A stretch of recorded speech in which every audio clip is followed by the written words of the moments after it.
أعوذ بالله السميع العليم من الشيطان اللعين الرجيم. بسم الله الرحمن الرحيم. الحمد لله رب العالمين، والصلاة والسلام على سيد الأنبياء والمرسلين سيدنا ونبينا وشفيع المذنبين أبي القاسم محمد وأهل الطيبين الطاهرين المعصومين. أما بعد، فقد قال الله سبحانه تبارك وتعالى في كتابه المبين وهو أصدق الصادقين: أفمن يهدي إلى الحق أحق أن يتبع أمن لا يهدي إلا أن يهدى فما لكم كيف تحكمون. صلوات بھیجیں کیونکہ مرثیے کی وجہ سے ہی جو ہے لکھنؤ کو شہرت ملی. انیس و دبیر ہی کی شخصیتیں ہیں جن کی وجہ سے لکھنؤ کے خاص عظمت حاصل ہوئی اور لکھنؤ کے خاص شہرت حاصل ہوئی. اور لکھنؤ کا جو عالمی ادب میں جو مقام ہے، جملے یاد رکھیے کہ لکھنؤ کا جو عالمی ادب میں مقام ہے وہ انہی انیس و دبیر ہی کی وجہ سے.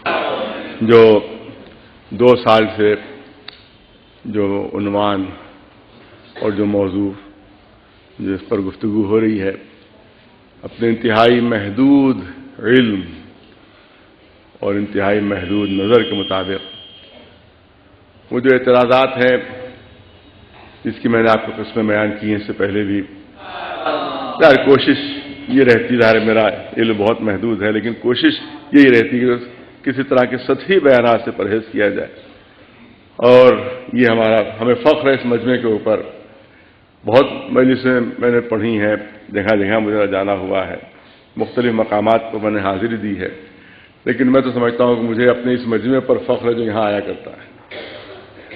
اس لیے فخر ہے کہ سب جگہ کی بات نہیں کر رہا ہوں، لیکن اکثر مقامات پر یہ ہوتا ہے کہ ادھر کوئی علمی گفتگو چھڑی، ادھر مجمع پر سناٹا. ادھر کوئی دقیق گفتگو چھڑ گئی تو مجمع پر سناٹا چھا جاتا ہے. سچی گفتگو چھیڑیے تو سب اچھلتے ہیں. پھر سچی گفتگو چھیڑیے تب ان کی سمجھ میں آتی ہے اور تب کہیں جا کر وہ خوش ہوتے ہیں. لیکن سب کے لیے نہیں کہہ رہا ہوں، میں ہر جگہ کے لیے نہیں کہہ رہا ہوں، لیکن بہت سے مقامات ایسے ملے ہیں کہ ادھر کوئی علمی گفتگو چھڑی، ادھر انہوں نے فوراً سر جھکائے کہ بھئی یہ تو ہمارے کوئی مطلب کی چیز نہیں ہے. اور ادھر کوئی سچی گفتگو شروع ہوئی تو اس کے بعد خوش ہونے لگے. لیکن یہاں پر معاملہ برعکس ہے. اگر کبھی سچی گفتگو ہونے لگتی ہے تو مجمع خاموش ہو جاتا ہے کہ یہ ہمارے اسٹینڈرڈ کی بات نہیں ہو رہی. اور جب کوئی علمی گفتگو ہوتی ہے تبھی مجمع متوجہ ہوتا ہے. صلوات بھیجے پر محمد.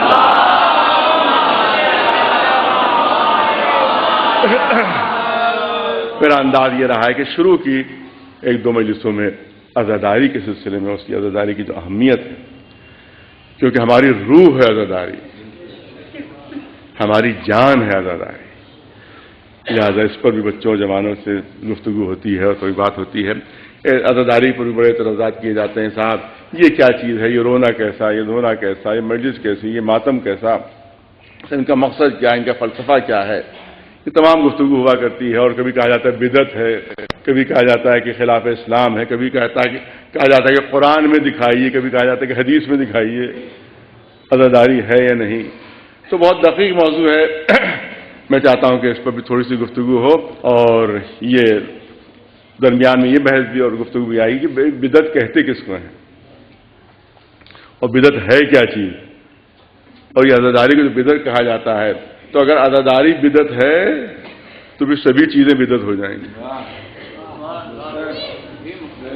اگر عزاداری کو بدعت کہا جائے گا تو سبھی چیزیں بدعت ہو جائیں گی. کہا جاتا ہے صاحب تبلیغ کیجئے، صاحب قرآن و حدیث کی باتیں کیجئے، یہ سب کیا رونا دھونا کیا چیز ہے. لیکن آپ دیکھیں کہ یہ ہماری مجلسوں کا فیض ہے کہ ہمارے چھوٹے چھوٹے بچے بھی وہ معلومات رکھتے ہیں جو دوسرے فرقوں کے بزرگ معلومات نہیں رکھتے. یہ صرف انہی مجلسوں کا تو فیض ہے، یہ صرف انہی مجلسوں کا تصدق ہے کہ ہمارے بچے اور جوان ان کے پاس بھی وہ معلومات ہوتی ہیں کہ جو عام طور سے دوسرے فرقوں کے جو بزرگ ہیں ان کو معلومات نہیں ہوتی ہیں. یہ صرف مجلسوں کی وجہ سے۔ پھر آپ دیکھیں کہ عجیب چیز ہے، آپ کے سامنے عرض کرنا چاہتا ہوں کہ ہر جگہ جب گفتگو ہوتی ہے تو جیسے مخاطب ہوتے ہیں ویسی گفتگو کی جاتی ہے، جیسا ان کا لیول ہوتا ہے، ایک پوری توجہ چاہوں گا، جیسا ان کا اسٹینڈرڈ ہوتا ہے ویسی گفتگو ہوتی ہے۔ پہلے کلاس میں اگر کوئی لیکچر دے رہا ہے تو وہ دیکھتا ہے کہ بھئی پہلے کلاس والوں کا اسٹینڈرڈ کیا ہے، اس کے لحاظ سے گفتگو ہوتی ہے، اسی کے لحاظ سے لیکچر دیا جاتا ہے۔ اور ہائی اسکول میں جو لیکچر دے رہا ہے، کوئی پڑھا رہا ہے کوئی استاد، وہ اب وہ اسٹینڈرڈ اس کا نہیں ہوگا جو پہلے کلاس کا ہے۔ اسی طرح سے اگر ایم اے میں کوئی پروفیسر پڑھا رہا ہے تو اس کا اسٹینڈرڈ کچھ اور ہوگا جو ہائی اسکول کا اسٹینڈرڈ ہے۔ اس کے علاوہ اور خصوصیت اور بھی ہے کہ جب ایک سبجیکٹ پڑھایا جاتا ہے تو صرف وہی سبجیکٹ پڑھایا جاتا ہے، درمیان میں کوئی دوسرا سبجیکٹ نہیں آتا۔ اگر میتھمیٹکس پڑھائی جاتی ہے تو بایولوجی کا تو ہوتا، بایولوجی پڑھائی جا رہی ہے تو کیمسٹری کا تذکرہ نہیں ہوتا، ادب پڑھایا جا رہا ہے تو سائنس کا تذکرہ نہیں ہوتا۔ اس کا مطلب ہے کہ موضوع الگ الگ ہوتے ہیں، اور جیسے سننے والوں کا لیول ہوتا ہے ویسے ہی وہ گفتگو ہوتی ہے۔ لیکن یہ مجلسیں عجیب و غریب ہیں، یہاں کے اوپر یہ مجلسیں عجیب و غریب ہیں، بچے بھی ہیں، جوان بھی ہیں، بوڑھے بھی ہیں، مگر گفتگو کا لیول ایک ہے، گفتگو کا اسٹینڈرڈ ایک ہے۔ اس کا مطلب ہے کہ بزم حسینی میں آ کر سب کی عقل برابر ہو جایا کرتی ہے۔ ایک سلوات بھیج دیں مولانا آواز سے۔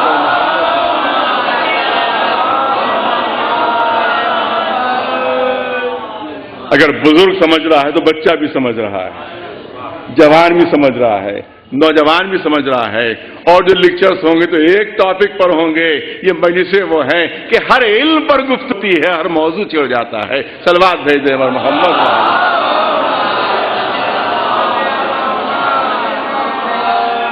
یہ ایسی عجیب و غریب خصوصیت ان مجلسوں کی جو کہیں کسی کو حاصل نہیں ہوگی۔ اور اس کے بعد میں نے سوچا ایسا یہ بہت یہ بات کہی جاتی ہے صاحب رونا کیسا، اور یہ صاحب بدعت ہے، اور یہ ایک عجیب ایک حدیث پیش کی جاتی ہے، شاید میں نے کبھی اس پر بحث گفتگو بھی کی ہے، یہ آج چاہتا ہوں ایک دوسرا رخ آپ کے سامنے عرض کروں کہ رونے سے مرنے والے پر عذاب ہوتا ہے۔ رو کوئی رہا ہے، عذاب کسی پر ہو رہا ہے۔ دیکھیے میں سنجیدہ گفتگو ہے، طنز نہیں کرنا ہے کسی پر، پوری توجہ رہے، طنز نہیں ہے کسی کے اوپر، اعتراض بطور اعتراض نہیں ہے، بلکہ مسئلے کو حل کرنا مقصد ہے، مسئلے کو حل کرنا مقصد ہے، اعتراض نہیں ہے، طعن مقصد نہیں ہے، طنز مقصد نہیں ہے، بلکہ مسئلے کو حل کرنا اور یہ دیکھنا کہ یہ جو کہا جاتا ہے کہاں تک صحیح۔ تو آپ یاد رکھیں کہ حضور سرور کائنات محمد صلی اللہ علیہ وسلم تمام مسلمان اس قول رسالت میں آپ کو مانتے ہیں کہ میرا کوئی بھی قول کبھی قرآن سے ٹکراتا نہیں ہے، میری کوئی بھی حدیث کبھی قرآن سے نہیں ٹکراتی ہے۔ اگر کوئی میری حدیث پیش کی جائے تمہارے سامنے تو قرآن کی میزان پر تول کے دیکھ لینا کہ کہیں مخالف قرآن تو نہیں ہے۔ اگر مخالف قرآن، یہ جملے ہیں ان کے، خود رسول اللہ کے جملے ہیں کہ اگر اس حدیث کو مخالف قرآن پانا تو دیوار پر پٹک دینا، اگر اس حدیث کو مخالف قرآن پانا تو اس کو دیوار پر پٹک دینا، کہ وہ حدیث مخالف قرآن ہو میرا قول ہو ہی نہیں سکتا، وہ میرا ارشاد ہو ہی نہیں سکتا، وہ میری حدیث ہو ہی نہیں سکتی اگر مخالف قرآن ہے۔ تو یہ بات جو کہی جا رہی ہے کہ ہم روتے ہیں مردے پر عذاب ہو رہا ہے، یعنی عمل ہمارا ہے اور گناہ کسی اور کے نام اعمال میں لکھا جا رہا ہے۔ مجھے بتائیے مخالف قرآن ہے یا نہیں؟ جب قرآن مجید میں صاف اعلان ہو رہا ہے کہ لا تزر وزارۃ وزر اخری، ہم کسی ایک کا بوجھ دوسرے پر نہیں ڈالا کرتے، ہم کسی ایک کا بوجھ دوسرے پر نہیں ڈالا کرتے۔ ارے گناہ ہم کریں تو ہمارے نام ہے، اگر فرض کیے رونا بدعت ہے، اگر رونا گناہ ہے تو ہمارے نام اعمال میں گناہ لکھا جائے گا، نہ کہ جو بیچارہ مر گیا اس کے نام اعمال میں گناہ لکھا جا رہا ہے، یعنی گناہ ہم کر رہے ہیں، نام اس کے لکھا جا رہا ہے۔ تو یہ خلاف قرآن مجید ہے۔ اور جو حدیث ہے وہ بھی سن لیجئے کہ مشکات شریف میں یہ حدیث موجود ہے جو آپ کے سامنے پیش کر رہا ہوں کہ جب کسی نے جناب ام المومنین حضرت عائشہ سے یہ پوچھا کہ یہ بتائیے کہ جو رسول نے جو ارشاد فرمایا ہے، اور آپ کے بھائی کا ارشاد ہے کہ رسول نے ارشاد فرمایا، بہت نازک چیز ہے، بہت نازک چیز ہے جو آپ کے سامنے پیش کر رہا ہوں کہ آپ کے بھائی جو ہیں عبداللہ، حضرت عبداللہ ابن عمر، ان کا یہ ارشاد یہ ہے کہ رسول اللہ نے ارشاد فرمایا ہے کہ اگر مردے کے اوپر رو گے تو مردے کے اوپر عذاب ہوگا۔ یہ کہا کیا خیال ہے اس سلسلے میں آپ کا؟ تو ام المومنین نے ارشاد فرمایا کہ خدا بھلا کرے میرے بھائی کا، وہ بھول گئے تھے۔ یہ ام المومنین کا ارشاد ہے، خدا بھلا کرے میرے بھائی کا، وہ بھول گئے، یا ارشاد رسول سمجھنے میں اس سے غلطی ہوئی۔ یہ ام المومنین ارشاد فرما رہی ہیں اپنے بھائی کے سلسلے میں کہ یا تو وہ بھول گئے یا پھر ان کو رسول کا ارشاد سمجھنے میں غلطی ہوئی۔ انہی نے عمومی حکم رسول اللہ نے نہیں دیا تھا، بلکہ ایک یہودی عورت مری تھی، اس کے اوپر لوگ رو رہے تھے، تو اس وقت رسول نے ارشاد فرمایا تھا کہ یہ لوگ رو رہے ہیں اور میت پر عذاب ہو رہا ہے، تو مسلمانوں کے لیے نہیں کہا تھا، یہودیوں کے لیے کہا تھا۔ ایک صلوات بھیجیں محمد وآلہ۔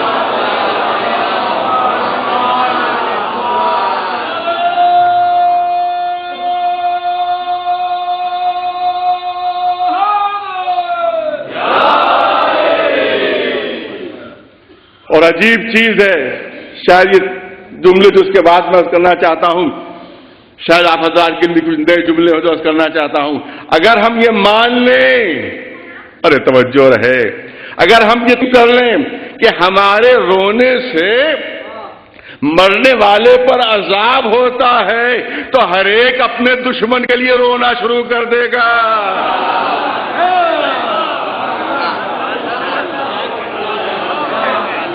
ارے توجہ رہے، جہاں تک آواز جا رہی ہے، اگر اس حدیث کو ہم مان لیں، صحیح مان لیں، تو پھر ہر ایک اپنے دشمن پر روتا نظر آئے گا۔ بھیا تمہارا دشمن ہے، کیوں رو رہے ہو؟ کیا اس لیے رو رہا ہو کہ یہاں تو اس کو پریشان نہیں کر سکا، مگر کم از کم میرے رونے سے عذاب تو ہو جائے اس کے اوپر۔ ایک صلوات بھیج دیں پر محمد۔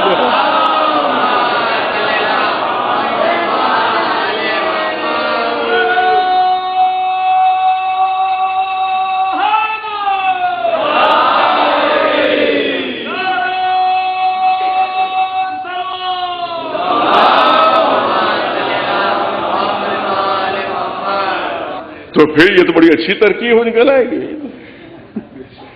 تمہارے میں ادھر دشمن مرا، انہیں رونا پیٹنا شروع کر دیا، صاحب یہ تمہارا دشمن، تم کیوں رو رہے ہو؟ کیسا میں چاہتا ہوں اس پر عذاب ہو، اس لیے رو رہا ہوں۔ تو اس کا مطلب یہ کہ یہ حدیث کی تردید بھی آ گئی، اور خود انہی کی ہمشیرہ محترمہ کی طرف سے تردید آئے گی جن کی حدیث ہے یہ۔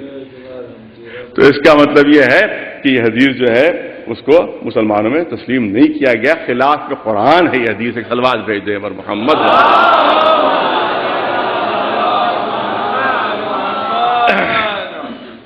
اب بتا سکتے کیونکہ تھوڑا دھیمے دھیمے پڑھ رہا ہوں کیونکہ تھوڑا طبیعت میں بھی زیادہ گڑبڑ چل رہی ہے، لہذا اس سے معذرت چاہتا ہوں کہ ذرا رک رک کے دھیمے دھیمے میں آپ کے سامنے پڑھوں گا، لیکن باتیں انشاءاللہ مکمل ہوں گی۔ ایک صلوات اور بھیجیے پر محمد۔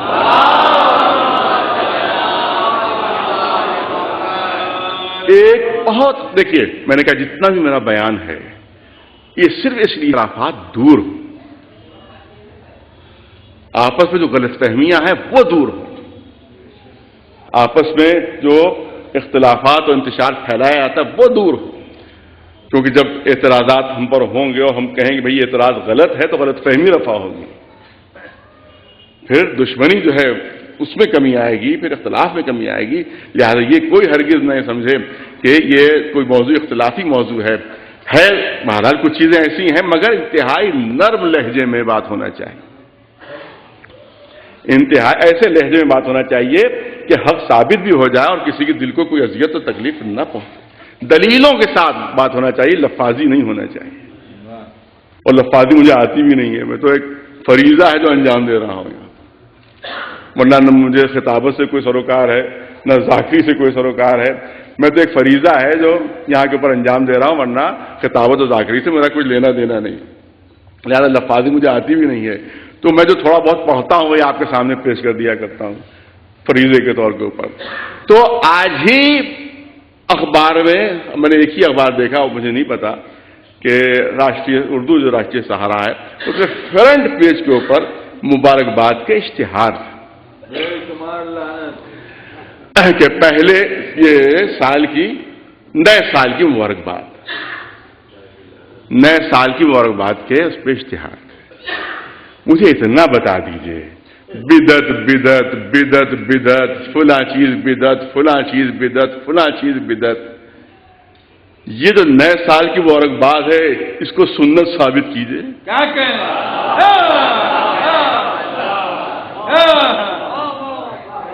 جو نئے سال کی مبارکباد آپ دے رہے ہیں ثابت کیجئے کہ سنت میں رسول اللہ نے کبھی نئے سال کی مبارکباد دی ہو کسی کو؟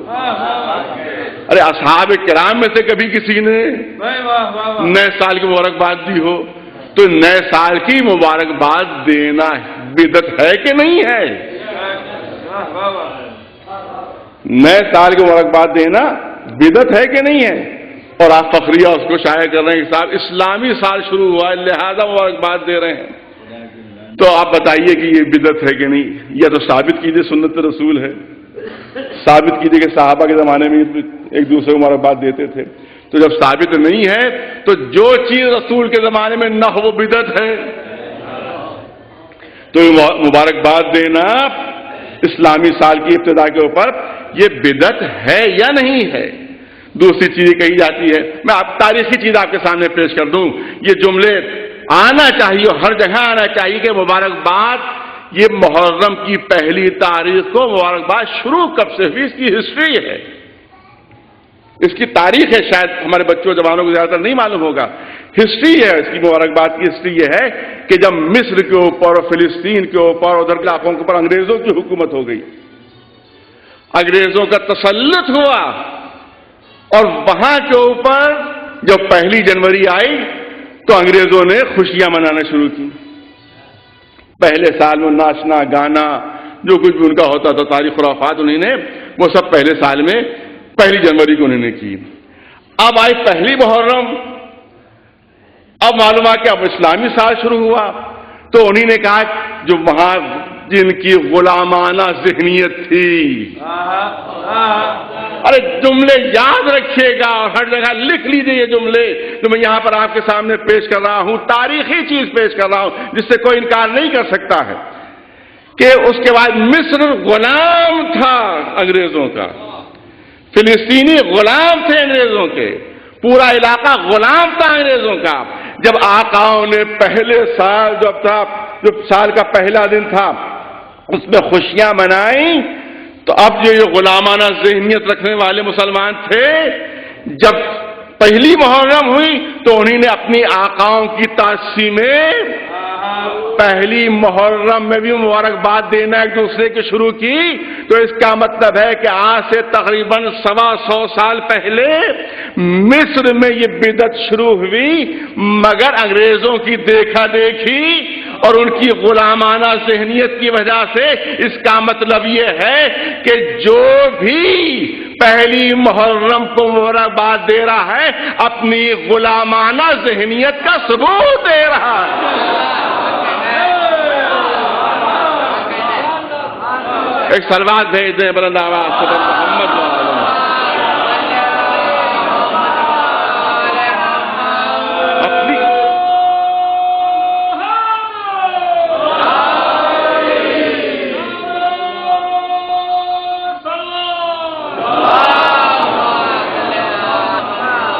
مصر سے شروع ہوا، یہ جب انگریز ان کے اوپر قابض ہو گئے اور وہ غلام بن گئے انگریزوں کے، تو جو آقاؤں نے کیا وہی غلاموں نے بھی شروع کر دیا، جو آقاؤں نے کیا وہی غلاموں نے بھی شروع کر دیا.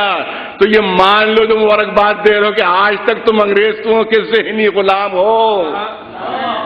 ایک سلوات بھیج دے بلند آواز.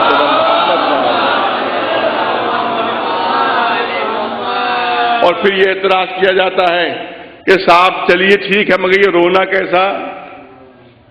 یہ سال کی ابتدا اور رونے سے آپ کر رہے ہیں، سال کی ابتدا غم سے کر رہے ہیں، حزن سے کر رہے ہیں. اسلامی پوری توجہ رہے، اسلامی سال کی ابتدا، ہجری سال کی ابتدا آپ رونے سے کر رہے ہیں، غم سے کر رہے ہیں، حزن سے کر رہے ہیں. تو میں کہوں گا یہ بتائیے کہ ہجرت کہتے کس کو ہیں؟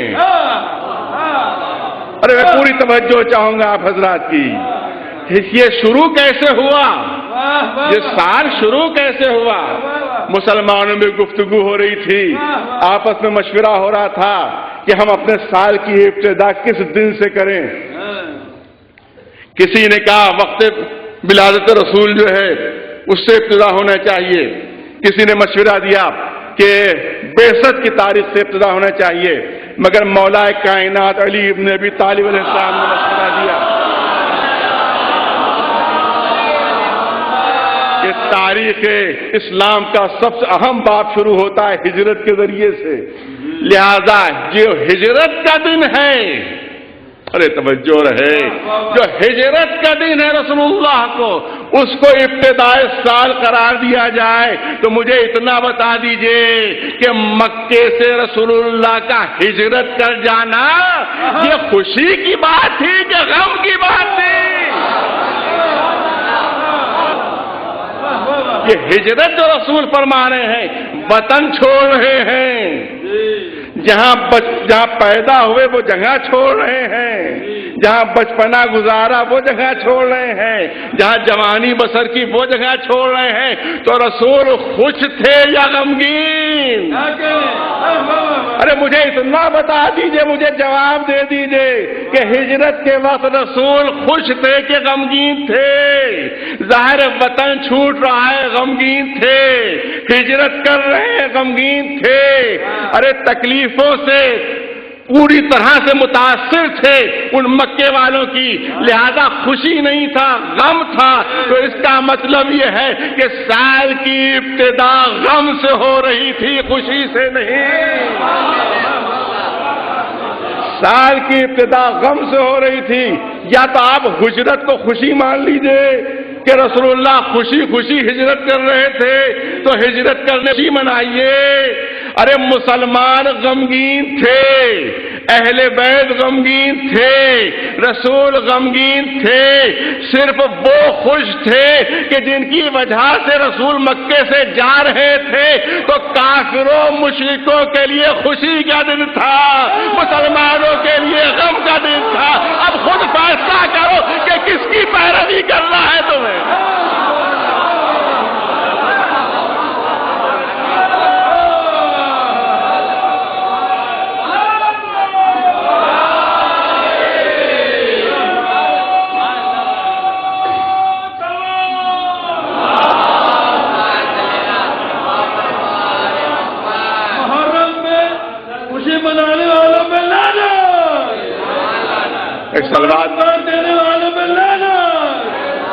ایک سلوات بلند آواز سے محمد.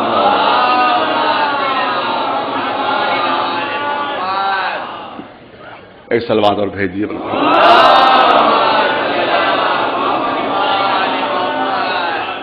بس توجہ چاہوں گا. میں نے کہا کہ بہت زیادہ محنت میرے لیے مشکل ہو رہی ہے، کیا کیا جائے، لیکن بات پہنچانا ضروری ہے. اختلاف ختم ہو، آپس میں اتحاد پیدا ہو، یہ مقصد ہے صرف ان باتوں کا. دلیل کے ساتھ بات ہو، بے دلیل بات نہیں ہونا چاہیے.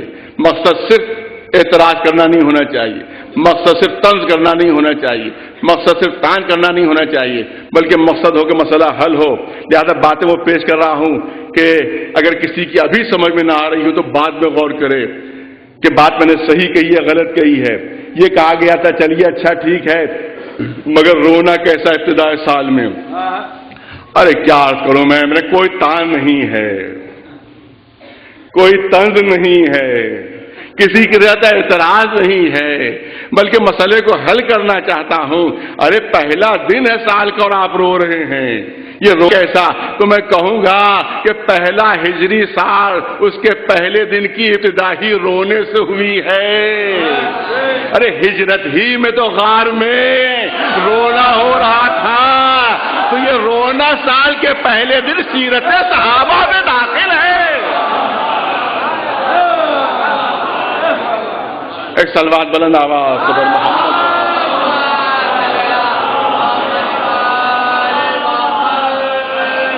سال کی ابتدا میں گریا تھا کہ نہیں تھا؟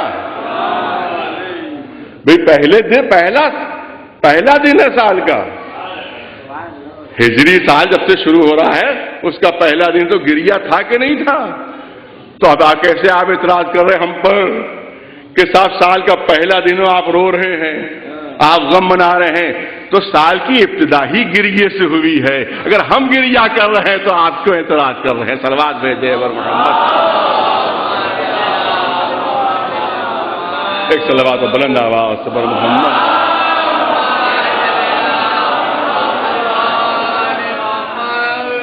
لکھا آپ نے پہلی تاریخ 1432 ہجری، پہلی تاریخ 1432 ہجری، کل کا دن آیا۔ دوسری تاریخ 1432 ہجری، تیسرا دن آیا، تیسری تاریخ 1432 ہجری۔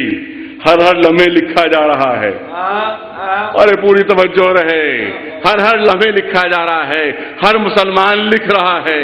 جب بھی کوئی خط لکھا ہجری، جب بھی کوئی کتاب لکھا ہجری۔ ارے یہ مصلحت امامت ہے کہ ہجری کو بنیاد بنایا ہے، ہجرت کو بنیاد بنایا ہے۔ جب بھی کوئی بچہ پوچھے گا ہر لمحے یہ ہجرت کا کیوں تذکرہ ہو رہا ہے، تو جواب دے گا کہ رسول اللہ نے مکے سے ہجرت فرمائی تھی۔ جب گھر سے نکلے تھے تو بچہ سوال کرے گا کہ جب گھر سے نکلے تھے تو کافروں نے قتل کیوں نہیں کر دیا، کافروں نے گرفتار کیوں نہیں کر دیا؟ تو بتانا پڑے گا کہ کسی کو بستر پر لٹا کر گئے تھے کہ جس کی وجہ سے رسول محفوظ رہے تھے۔ ایک صلوات بھیج دے محمد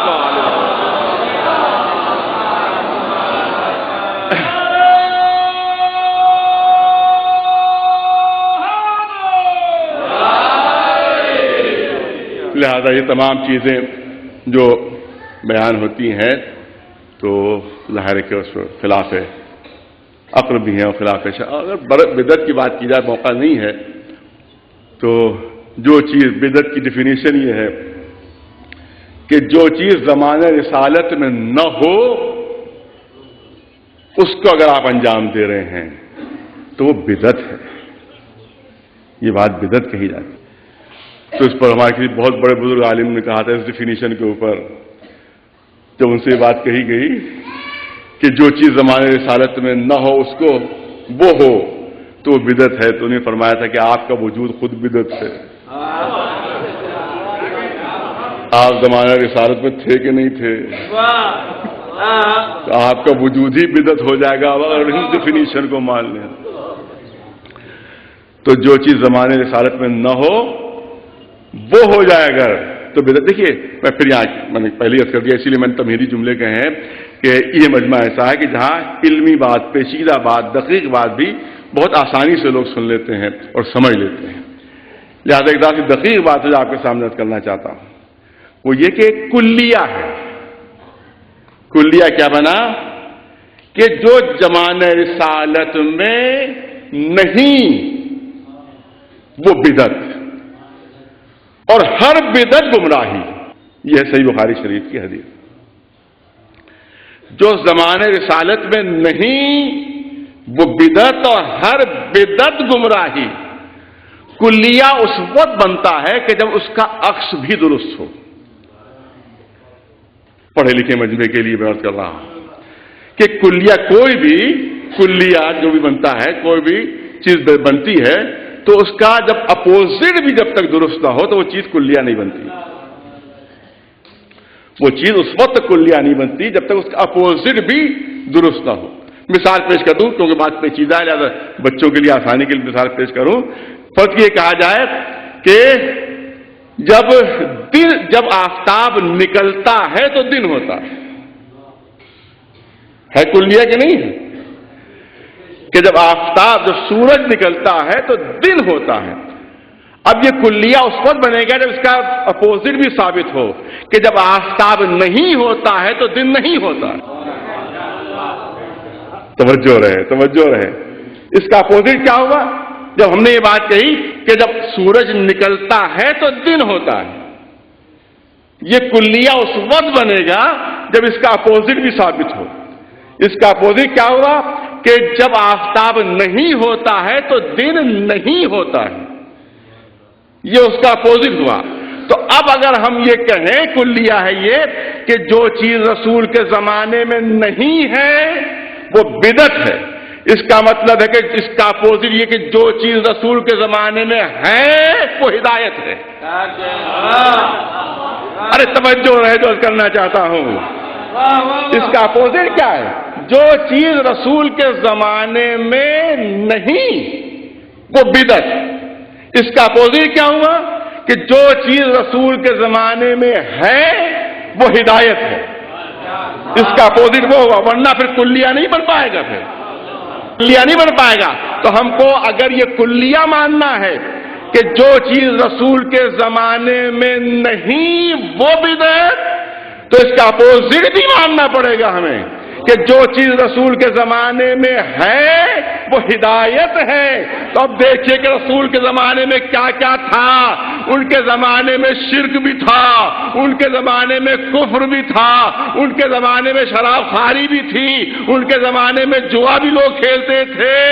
اگر یہ سب چیزیں تھیں رسول کے زمانے میں تو جو چیزیں رسول کے زمانے میں تھیں وہ سب ہدایت کا سبب بن جائیں گی.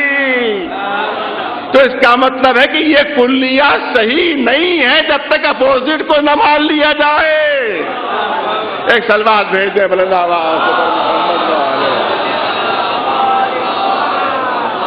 ایک سلوات بلند آواز سبر محمد.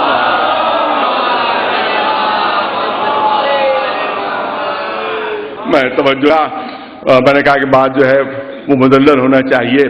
اگر ہم یہ مان لیں کہ جو چیز رسول کے زمانے میں نہیں وہ ہو رہی ہے تو وہ چیز بدعت ہے، تو کتنی چیزیں بدعت ہو جائیں گی. رسول اللہ کے زمانے میں قرآن مجید خط کوفی میں لکھا جاتا تھا.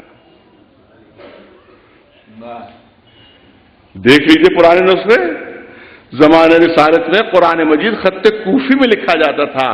اب لکھا جاتا ہے خط نسخ و نستعلیق میں. لہذا یہ جتنے بھی قرآن ہیں سب بدعت ہیں. یہ جتنے بھی قرآن چھپ رہے ہیں خط نسخ میں اور خط نستعلیق میں یہ سب بدعت ہو جائے گا ان کا چھاپنا، کیونکہ زمانے رسالت میں خط کوفی میں تھا. زمانہ رسالت میں 30 پارے میں تقسیم نہیں ہوئی تھی اور رکوع میں تقسیم نہیں ہوئی تھی، بعد میں تقسیم ہوئی ہے. اس کا مطلب ہے کہ یہ قرآن مجید کو 30 پاروں میں الگ الگ چھاپنا، پارے الگ الگ کرنا، یہ بدعت. زمانہ رسالت میں کبھی قرآن مجید کا کسی دوسری زبان میں ٹرانسلیشن نہیں ہوا.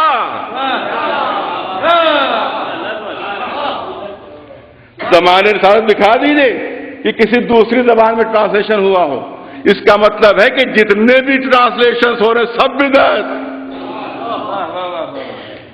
زمانہ رسالت میں زیر و زبر پیش نہیں لگایا تھا، اعراب نہیں ہوتا تھا، یہ بعد میں لگایا گیا ہے. تو جس قرآن کے اوپر اعراب لگے ہوئے ہوں زیر و زبر پیش اس کو کبھی نہ پڑھیے گا، کیونکہ یہ بدعت ہے. زمانہ رسالت میں قرآن مجید میں نقطے نہیں تھے، لہذا ایسا قرآن جس میں نقطے لگے ہوئے ہوں اس کو نہ پڑھیے گا کیونکہ بدعت ہے.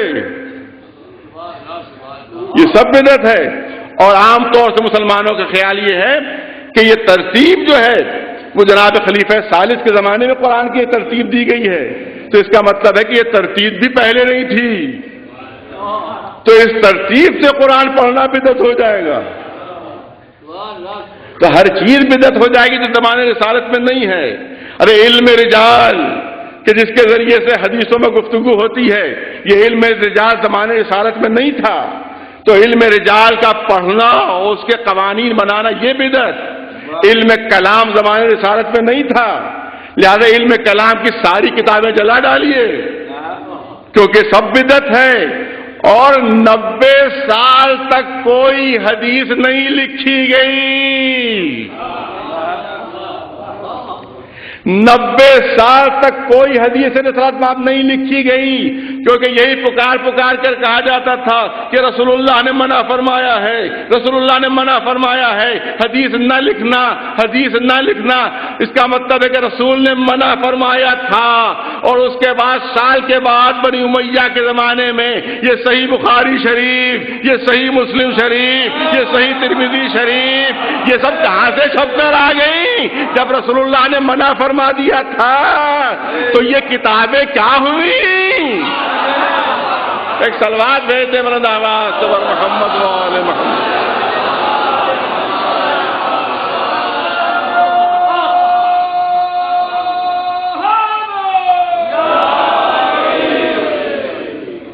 تو یہ لمحہ فکریہ، میں ایک طالب علم کی حیثیت سے سوال کر رہا ہوں، میں فیصلہ نہیں کر رہا ہوں، میں مسلمان علماء سے سوال کر رہا ہوں کہ آپ فتوے دیتے ہیں عزاداری بدعت کیونکہ زمانے رسالت میں نہیں تھی، تو یہ تمام چیزیں کیا زمانے رسالت میں تھیں؟ کیا زمانے رسالت میں تھیں؟ یہ تمام چیزیں تھیں؟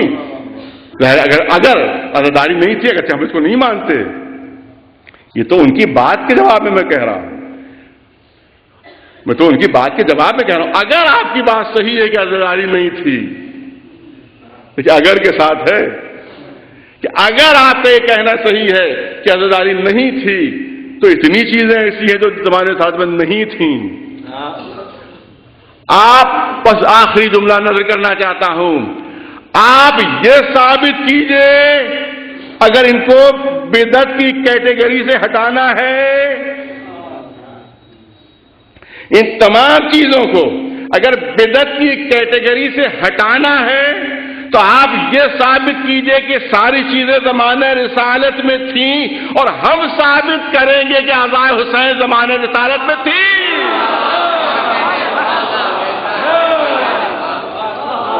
ایک صلوات بلند آواز پر محمد۔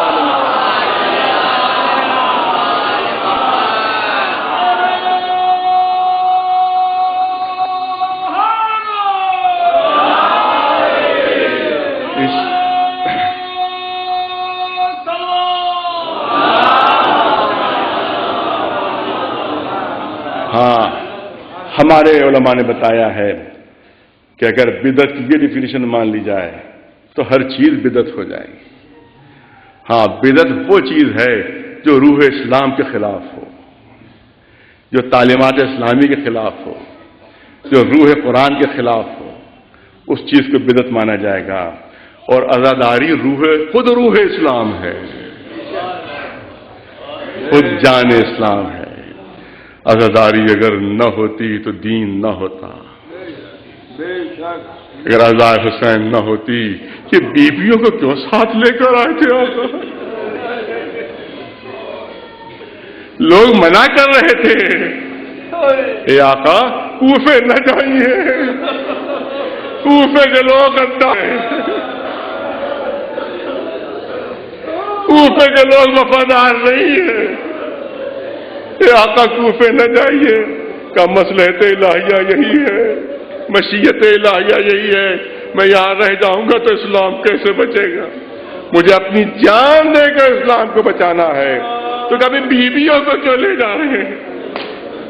اہل حرم کو کیوں لے جا رہے ہیں؟ کہا میں اسلام کو بچاؤں گا اور یہ مجھے بچائیں گی، میرے مقصد شہادت کو بچائیں گی، میرے پیغام شہادت کو بچائیں گی، اور اسی عزاداری کے ذریعے سے یہ مقصد شہادت بچا ہے جو جناب زینب نے صف آزاد جگہ جگہ بچائی۔ بس عزاداروں، کوفے کا تذکرہ آ گیا، کوفے کی بے وفائی کا تذکرہ آ گیا، کوفے والوں کی غداری کا تذکرہ آ گیا۔ تو اس امام مالک کی روایت کے مطابق اس شہید کا تذکرہ ہو جو کوفے میں اکیلا ہے۔ جناب مسلم جن کو اپنا نمائندہ بنا کر آقا نے کوفے میں بھیجا ہے، مختلف روایتیں ہیں۔ ایک روایت میں ہے کہ 18,000 لوگوں نے بیعت کی، ایک روایت میں کہ 30,000 لوگوں نے بیعت کی، ایک روایت میں کہ 40,000 کوفیوں نے بیعت کی۔ یہ سب بیعت کیے ہوئے ہیں، لیکن آخر میں تاریخ پوری نہیں پڑھنا ہے، جو لوگ دیکھتے رہتے ان کو معلوم ہے کہ آخر میں ابن زیاد کو گورنر بنا کر یزید بھیجتا ہے اور حکم دیتا ہے کہ یا تو مسلم کو گرفتار کرو یا قتل کرو۔ وہ ملعون آتا ہے کوفے میں، وہ کچھ ایسی سیاسی چالیں کھیلتا ہے، ایسے غلط پروپیگنڈے کرتا ہے کہ جس کی وجہ سے کوفے والے متاثر ہو جاتے ہیں، یہاں تک کہ جناب ہانی ابن عروہ کہ جن گھر میں جناب مسلم نے پناہ لی تھی ان کو ابن زیاد بلاتا ہے اور اس کے بعد ان سے کہتا ہے کہ تمہارے گھر میں مجھے معلوم ہے کہ مسلم پناہ لیے ہوئے ہیں، لہذا مسلم کو میرے حوالے کر دو۔ تو کہا جناب ہانی نے کہ یہ میرے لیے ممکن نہیں ہے کہ میں مسلم کو تمہارے حوالے کر سکوں، چاہے میری جان کیوں نہ چلی جائے، چاہے میرے بدن کے ٹکڑے ٹکڑے کیوں نہ ہو جائیں۔ اب تاریخ نہیں پڑھنا ہے، ورنہ آپ تاریخ میں معلوم ہے کہ اس کو جاسوس چاروں طرف سے ابن زیاد کے پھیلے ہوئے تھے کوفے میں، پتہ نہیں چل رہا تھا کہ جناب مسلم ہیں کہاں۔ تو ایک غلام تھا ابن زیاد کا جس کا نام تھا معقل، اس کو 3,000 دینار دے کے کہا کہ تمہاری ذمہ داری ہے کہ تم جا کر پتہ لاؤ، تمہیں کیونکہ یہاں کوئی پہچانتا نہیں کوفے میں، لہذا تم یہاں جا کر جاسوسی کرو، پتہ لگاؤ کہ مسلم کہاں ہیں۔ وہ شیعوں کا محلہ تھا، اس کی مسجد میں وہ آ کر نماز سے پڑھنا شروع کی، اپنے ردا ودا اڑے ہوئے اور دنوں رات نماز ہی نماز پڑھ رہا ہے۔ وہاں مولا کے چاہنے والے آیا کرتے تھے۔ تو ایک مرتبہ جناب مسلم ابن سجاد سے ملاقات ہوئی اور وہ اس کی ظاہری عبادت سے بڑے متاثر ہو گئے تھے کہ بڑا عبادت گزار ہے، یہ مسلسل مسجد میں بیٹھا رہتا ہے، یہ مسلسل عبادت کیا کرتا ہے۔ کہا گفتگو ہوئی کہ کہاں کے رہنے والے ہو؟ کہا میں ایک علاقے کا نام بتایا، میں وہاں سے آیا ہوں اور میں اہل بیت کا بہت چاہنے والا ہوں، بڑا محبت کرنے والا ہوں، اور میرے پاس کچھ رقم ہے جو میں چاہتا ہوں کہ امام حسین تک پہنچا دوں، اگر ان کا کوئی نمائندہ ہو تو مجھے بتا دو تاکہ میں اس تک دے دوں۔ اور اس نے یہ چالاکی اور یہ بےمانی کے ساتھ اس نے مکاری و چالاکی اس کی کہ میرے پاس ایک رقم ہے، میں چاہتا ہوں کہ امام حسین کی خدمت میں پیش کروں، تو امام تو یہاں ہے ہی نہیں میرے، اگر ان کا کوئی نمائندہ یہاں ہو تو میں چاہتا ہوں کہ اس کی خدمت میں یہ رقم پیش کر دوں۔ جناب مسلم ابن ہانی ابن عروہ کے جن کے گھر میں جناب مسلم پناہ گزین تھے، وہاں پہنچتے ہیں کہ ایسا ایک شخص ہے جو اس طرح کی رقم ہے، پہلے نہیں بتایا جناب مسلم نے، جناب مسلم ابن سجاد ان کا نام بھی مسلم ہی تھا، جناب مسلم ابن سجاد نے نہیں، پہلے اس سے کہا کہاں، پہلے جناب ہانی ابن عروہ سے مشورہ کر لیا کہ بھائی ایسا ایک شخص ہے جو رقم دینا چاہتا ہے، تو انہوں نے جناب ہانی نے کہا کہ ہاں اس وقت ہمیں رقم کی بہت ضرورت ہے کیونکہ اسلحہ خریدنا ہے اور یہ سب لینا ہے، یہ سب چیزیں ہیں، لہٰذا اس شخص کو لیا میرے ساتھ۔ وہ گھر میں آگے جناب ہانی کی، اسی گھر میں جناب مسلم پناہ گزین تھے۔ یہ برابر آتا رہا جاتا رہا اور تمام معلومات اس نے اکٹھا کر لی، تمام اس کے سالوں کے کون کون ملنے آتا ہے، کون کون ملاقات کے لیے آتا ہے۔ اس کے بعد یہ واپس پہنچا محل میں ابن زیاد کے، اب گرفتار کیا ابن زیاد نے جناب ہانی ابن عروہ کو اور کہا کہ تمہارے گھر میں ہے، پہلے تو انکار کیا، لیکن جیسے انکار کیا کہا کہ معقل کو بلاؤ۔ اب جو دیکھا تو دیکھا وہی شخص سامنے ہے کہ جو روز گھر میں آیا جایا کرتا تھا۔ ظاہر ہے کہ اب مجبور ہو گئے، کہا کہ میرے لیے ممکن نہیں ہے کہ میں تمہیں مسلم کو سپورٹ کروں۔ تو اس نے تلوار کا وار کیا اور جناب ہانی زخمی ہو گئے اور کہا کہ ان کو قید خانے میں ڈال دو۔ ان کا قبیلہ بہت بڑا تھا، 12,000 جوان اس میں مسلح تھے، 12,000 جوان بہت ہوتے ہیں، 12,000 جوان مسلح تھے۔ ان کو جیسے ہی خبر ہوئی کہ ہانی گرفتار ہو گئے ہیں تو وہ پورے نے قصر گھیر لیا، پورا سا تقریباً 8-10 ہزار جوان تھے، قصر گھیر لیا۔ اب یہاں کے اوپر دیکھیے کہ جو مذہبی لبادوں میں ہوتے ہیں وہ کس طرح سے قوم کو دھوکہ دیتے ہیں۔ قاضی شریح بہت کوفے کی معتبر شخصیت، مگر اس کو بہت بڑی رقم دے کے تیار کیا کہ تم محل کے اوپر جاؤ اور جا کے جتنے بھی لوگوں سے کہو کہ ہانی بالکل محفوظ ہیں، بلکہ آپس میں گفتگو ہو رہی ہے، آپس میں گفتگو ہو رہی ہے، لہذا تم لوگ سب پلٹ جاؤ، ابھی ان کو ابھی گھر پہنچتے ہیں۔ یہ جا کے اس نے قاضی شریح نے محل کے اوپر سے جا کے اعلان کیا۔ اب لوگوں میں چیمیں گوئیاں ہونے لگیں کہ ہاں بھائی صحیح تو کہہ رہے ہیں، گفتگو ہو رہی ہے، کوئی گرفتار نہیں ہوئی، کوئی نقصان نہیں پہنچا ہے۔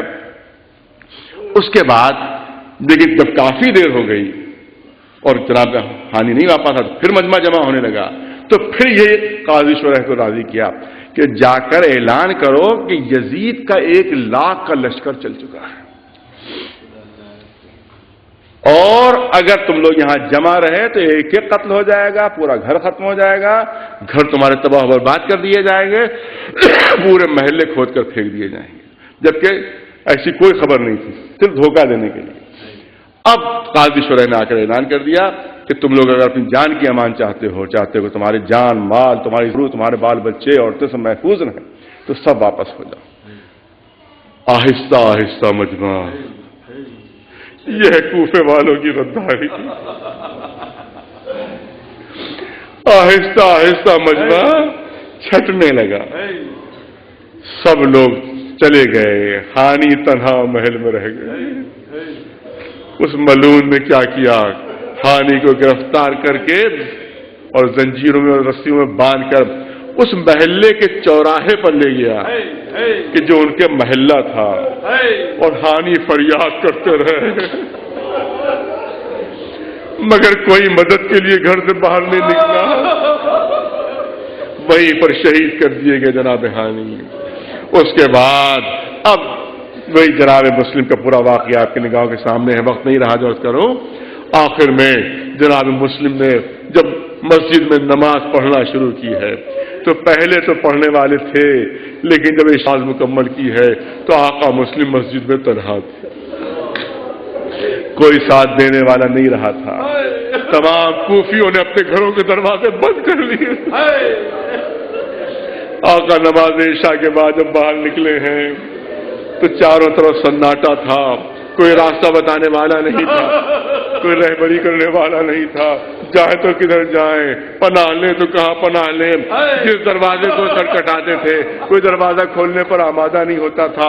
کافی رات اسی طرح سے گزر گئی، آقا تھک کے چور ہو گئے، کوئی پانی پلانے والا بھی نہیں تھا، پیاس کا غلبہ ہوا، اور جو مسائل سنتے رہتے وہی چند جملے کرنا ہے۔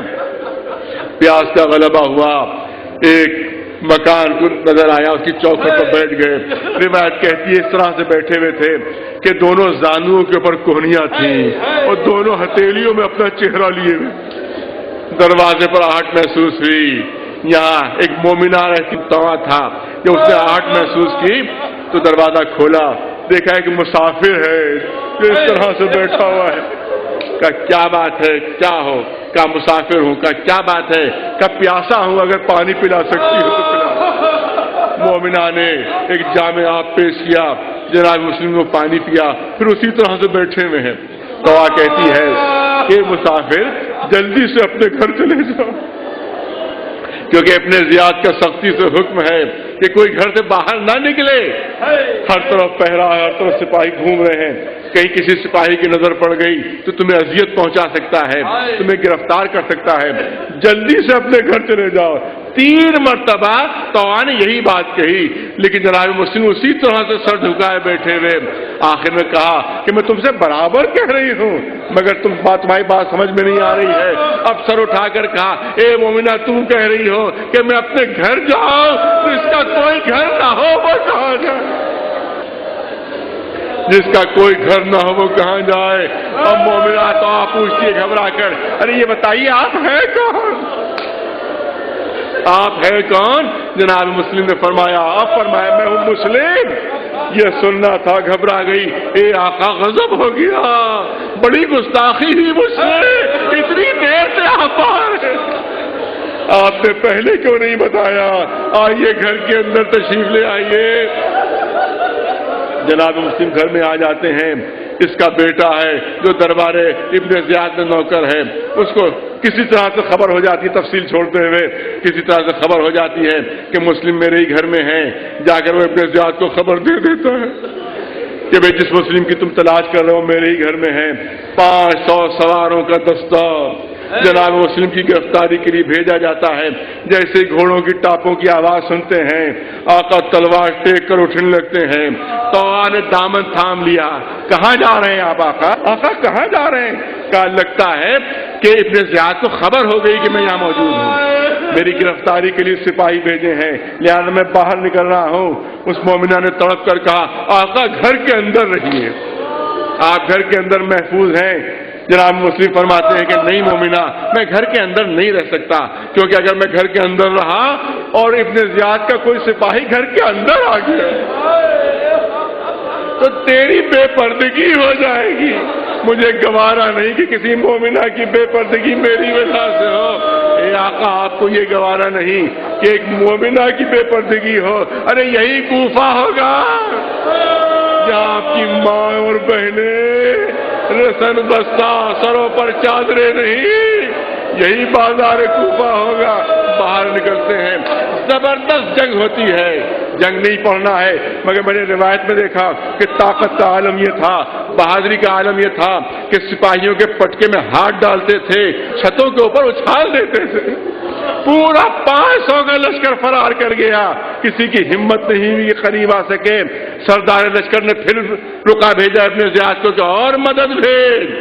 500 کا دستہ پھر آ جاتا ہے، وہ بھی شکست کھا جاتا ہے، پھر بھیجا کہ پھر اور مدد بھیج۔ ابن زیاد کہتا ہے ارے ایک شخص کو گرفتار کرنا ہے، 1000 کا لشکر جا چکا ہے اور تم اور مدد مانگ رہے ہو؟ کہ یہ تو دیکھو کہ ہے کون، یہ کون سی تلوار ہے؟ یہ خانوادہ رسالت کی تلوار ہے، اس پر قابو پانا آسان نہیں ہے۔ میں نے کبھی عرض کیا تھا کہ جناب مسلم ان کی مظلومی کربلا والوں سے کچھ بڑھی ہوئی، کربلا والوں سے کچھ بڑھی ہوئی ہے۔ اس میں پہلا پہلو تو یہ ہے کہ کربلا والے میں 72 ایک ساتھ ہیں، ایک دوسرے کو سہارا دینے والے، ایک دوسرے کو تسلی دینے والے، ایک دوسرے کی ڈھارس بنانے والے، اور یہاں مسلم تنہا ہے۔ ارے وہاں کربلا میں سب سے بڑا سہارا خود امام حسین کی ذات ہے، خود آقا موجود ہے وہاں، خود مولا موجود ہے، اور یہاں پر مسلم تنہا ہے۔ اور ایک طرح سے مظلومی اور بڑھی بھی تھی، جو تاریخ میں موجود ہے کہ کربلا میں جو بھی حملے کے لیے نکلتا تھا تو کبھی سامنے سے حملہ ہوتا تھا، کبھی پشت سے حملہ ہوتا تھا، کبھی دائیں کبھی بائیں، کبھی چاروں طرف سے جناب مسلم پر چاروں طرف سے حملے ہو رہے تھے، مگر ایک سمت میں اضافہ تھا کیونکہ کوفے کی عورتیں چھتوں پر سے آگ برسا رہی، 500 کا دستہ آتا ہے وہ بھی شکست کھا جاتا ہے، آخر میں گڑھا کھودا جاتا ہے، خسوں خاشاک سے ڈھانک دیا جاتا ہے، جوش شجاعت میں مولا آگے بڑھتے ہیں، قدم گڑھے میں گر پڑ جاتے ہیں، مولا گڑھے میں گر جاتے ہیں، اب تیروں تلواروں نیزوں کی بارش ہو جاتی ہے، جناب مسلم زخمی ہو گئے، گرفتار کر کے ابن زیاد کے دربار میں پیش ہوئے۔ بس 2-3 جملوں کی زحمت ہے، پیاس کی شدت ہے، پیاس کا غلبہ ہے، کہا کہ کوئی ہے جو مجھے پانی پلا دے۔ پہلے تو انکار کیا گیا، نہیں مسلم تم پیاسے دنیا سے جاؤ گے، تمہیں کوئی پانی نہیں پلائے گا۔ مگر ایک شخص کو رحم آیا، اپنے غلام کو حکم دیا کہ مسلم کو پانی پلا دو۔ جام آپ پیش کرتا ہے، مولا نے جیسے ہی پینا چاہا سر سے خون کی دھار بہ رہی، سر سے خون کی دھار بہ رہی تھی، وہ پانی میں وہ خون شامل ہو گیا، پانی پھینک دیا، پھر دوبارہ پینا چاہا، پھر نہ پی سکے، دوبارہ پھر پینا چاہ، روایت کہتی ہے دندان مبارک زخمی تھے، وہ پانی میں گر گئے، جام آپ پھینکا، زبان پر آیا انا للہ وَإِنَّا إِلَيْهِ رَاجِعُونَ، شاید میری قسمت میں پانی پینا نہیں ہے۔ یہاں پر والد مرحوم پڑھا کرتے تھے کہ آقا مسلم بڑا اچھا ہوا آپ پانی نہیں پی سکے، اگر کہیں آپ نے پانی پی لیا ہوتا تو شاید میدان حشر میں سکینہ دامن تھام لیتی کہ چچا آپ کو آخری وقت پانی مل گیا، مگر میرا بابا حسین آخری وقت تک پانی مانگتا رہا مگر پیاسا دبا کر دیا گیا، اور میرا ننھا سا بھائی علی اصغر پانی کے بدلے 3 بار کے تیر کا نشانہ بنا۔ بس آخری جملے عزاداروں، ادھر امام انتظار فرما رہے ہیں کہ کوئی کوفے کی طرف سے آئے تو خبر معلوم ہو۔ دیکھا کہ 2 سوار کوفے کی طرف سے آ رہے ہیں، کہا کہ ان سواروں کو بلاؤ میرے پاس، یہ کوفے سے آ رہے میرے بھائی مسلم کی خبر ہوگی ان کے پاس۔ وہ سوار قریب آ جاتے، کوفے سے آ رہے ہو؟ ہاں آقا کوفے سے آ رہا ہوں، میرے بھائی مسلم کی خبر ہے۔ کہاں آقا خبر تو ہے مگر ذرا تنہائی ہے، کہ نہیں سب کے سامنے بیان کرو۔ یہ سننا تھا، انہوں نے اپنے اپنے امامے اتارے، کہ بس آقا اتنا سن لیجیے کہ جب ہم کوفے سے چلے ہیں تو مسلم کی لاش کے پیروں میں رسی بندھی ہوئی اور کوفے کی بازاروں گلیوں میں لاش پھرائی جا رہی تھی۔ آقا حسین سر جھکائے ہوئے خیمے میں داخل ہوئے۔ اے بہن زینب، مسلم کی بیٹی رقیہ کدھر ہے؟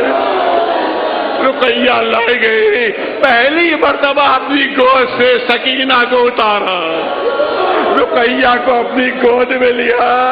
اے بہن زینب، راستے میں میں نے سکینہ کے لیے بندے خریدے، مجھے لا کر دے دیجئے۔ وہ بندے لائے گئے، اپنے ہاتھوں سے وہ بندے رقیہ کے کانوں میں پہنائے، اس کے بعد بڑی محبت سے سر پر ہاتھ پھیرنے لگے۔ خانوادہ اہل بیت کی پلی ہوئی بچی ارے گھبرا کر گود سے اتری۔ اے چچا، میرے بابا کی تو خیر ہے، اے رقیہ یہ کیوں پوچھ رہی ہو؟ اے چچا، یہ سلوک تو آپ یتیموں سے کرتے ہیں۔ اے آقا، بہتر سے بہتر سلوک کیجیے رقیہ سے، مگر اس بات کا دھیان رکھیے کہ کہیں سامنے سکینہ تو موجود نہیں، سکینہ تو سامنے سے ہٹا دیجیے۔ جب یہ بچی دیکھے گی یتیموں سے ایسا سلوک ہوتا ہے، مگر جب یہ بچی یتیم ہوگی تو کبھی چہرے پر تماشے ہوں گے، کبھی تازیانے ہوں گے، کبھی بندے اس طرح سے چھینے جائیں گے کہ کان کی لوے تو سَيَعْلَمُ الَّذِينَ ظَلَمُوا أَيَّ مُنْقَلَبٍ يَنْقَلِبُونَ أَلَا لَعْنَةُ اللَّهِ عَلَى الْقَوْمِ الظَّالِمِينَ۔